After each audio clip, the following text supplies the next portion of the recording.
বাচ্চামিজ, আমার জৈবন কি এখনো কম আছে? টাকা, আরো টাকা দেন, আমার কিছু মাল খেতে হবে। কে এত টাকা লাগবে? 3 বাপ বিটার কি একসাথে মুসলমানের অনুষ্ঠান হবে? ওই রহমি চাচা, আমার ছোট ছেলে মুসলমানির অনুষ্ঠান তো হলো, ভালোই ব্যবসা হয়েছে। আগামী মাসে আমারটারও অনুষ্ঠান করা লাগবে।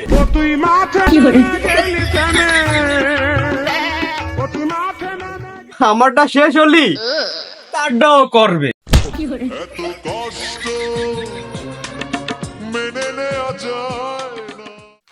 তোর সোয়ালের তা তো আজাম ছুরি দিয়ে কাটেছে, তোকে 2 বাপ বিটার তো আর আজামে ছুরিতে কাজ হবে না নি।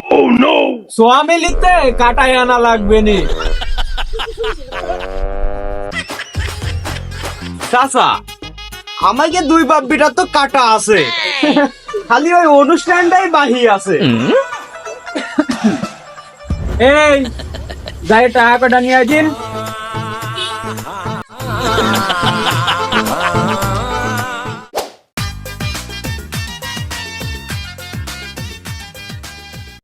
এই নেন টাকা।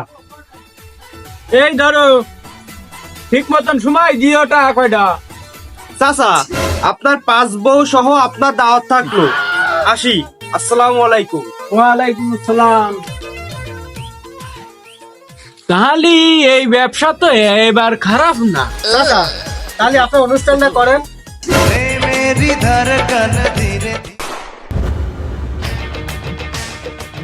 আসসালামু আলাইকুম। ওয়ালাইকুম আসসালাম। কেমন আছেন? আলহামদুলিল্লাহ, আমি ভালো আছি। আপনি কেমন আছেন? আলহামদুলিল্লাহ, জব্বার মিয়া ভালো আছি। আজি সাহেব, একটা সমস্যার মধ্যে আছি। সমস্যা? কি সমস্যা জব্বার মিয়া? আজি সাহেব, আমার বাড়িতে কিছুদিন যাবত দুষ্ট জিনিস চলাফেরা চলতেছে।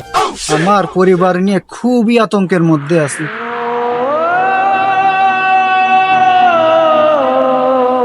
আসলে জব্বার মিয়া, এই সম্পর্কে আমি ভালো একটা কিছু জানি না, তবে আপনাকে একটা উপদেশ দেই।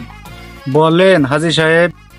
একটা কাজ করেন, বড় বড় 7 জন সুদ করে নাম দিয়ে 4টি তাবিজ বানান, বানাই ঘরের 4 কোণে টাঙ্গাই রাখেন।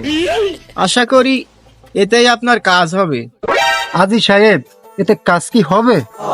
ও তো সম্ভাবনা আছে। তাহলে আজকে আসি। আচ্ছা, দাম। আসসালামু আলাইকুম। ওয়ালাইকুম আসসালাম।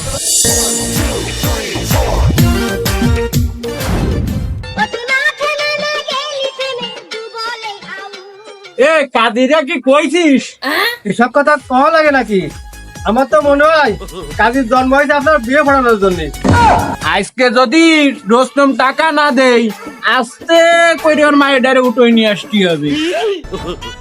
হয় চাচা, ওই সামিলিকে ওই বিয়ে করতে চাই।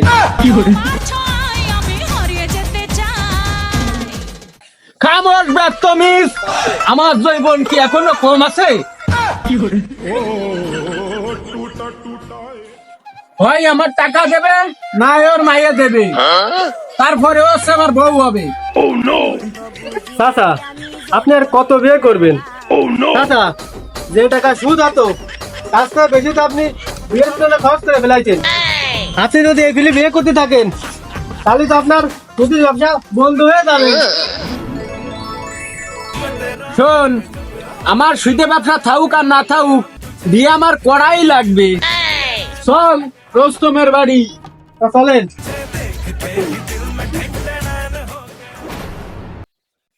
সামনে অটো শ্রমিক ইউনিয়নের নির্বাচন, এত টাকা আমি কোনে পাবো? কোনো সমস্যা নেই স্যার, আমি সুদের মিদানের চামচা। 10 লাখ টাকা কি আমারে জিতে পারবে? আপনি চলেন, আপনি গেলে আর না বলতে পারবে না। তবে একটা ঝামেলা আছে। ঝামেলা? কি ঝামেলা? সুদের মিদানের কিছু শর্ত আছে। তার ভিতরে একটা শর্ত হলো, টাকা দিতে না পারলে হয়তো আপনার বউ দিতে হবে, তা না হলে মেয়ে দিতে হবে। রাগ করে লাভ নেই, একটু ভেবে দেখেন।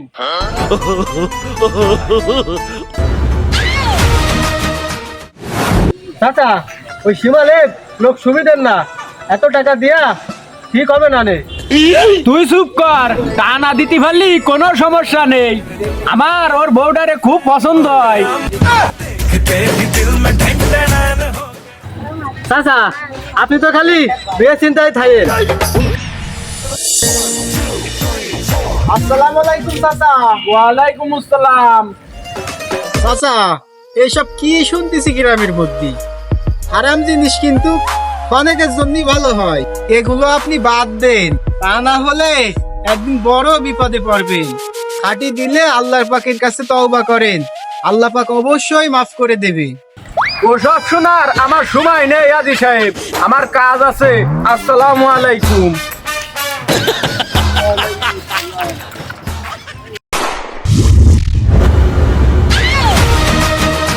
ও রস্তম, এ বাইর হ। ও শ্বশুর আব্বা, ঘরেতে বেরোয় আসেন।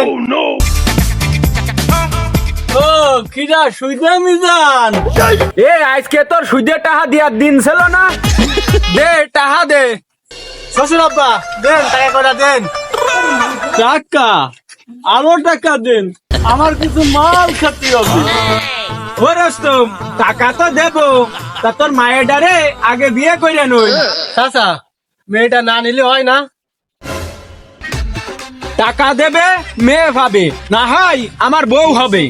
এই চল। ছেলে ভালো শুধু রাত্রে একটু শ্বশুর আব্বা, আপনার মায়েরে পছন্দ করতাম, শুধু বিদার টাকাও দিয়ে গেছে, আজকে একদম স্যার, নির্বাচনে তো আইরে গেলেন, কালকে সকালে তো সুজা মিজান টাকা নিতে চলে আসবে নে।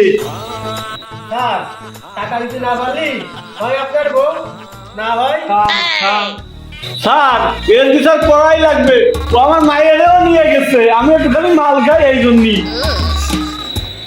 আরো লোকজন খবর দে, বেশি বাড়াবাড়ি করলি ওই সুদে মিজান রে একদম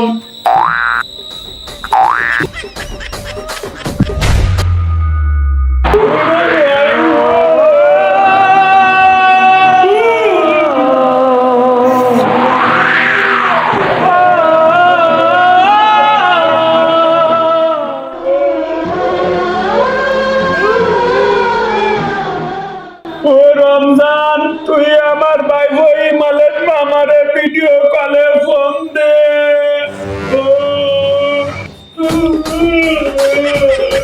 চাচা, ওই যে আপনার বাবুর সাথে ভিডিও কলে কথা কর।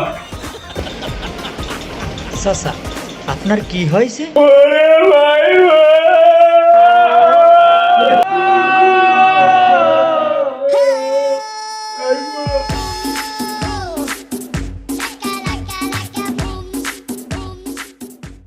আপনি কোনো চিন্তা করবেন না, আমি সুদূর বিদেশ বরিশাল থেকে আজই দেশের উদ্দেশ্যে রওনা দিচ্ছি। আমার চাচার গায়ে হাত আমি বেঁচে থাকতে মেনে নেব না।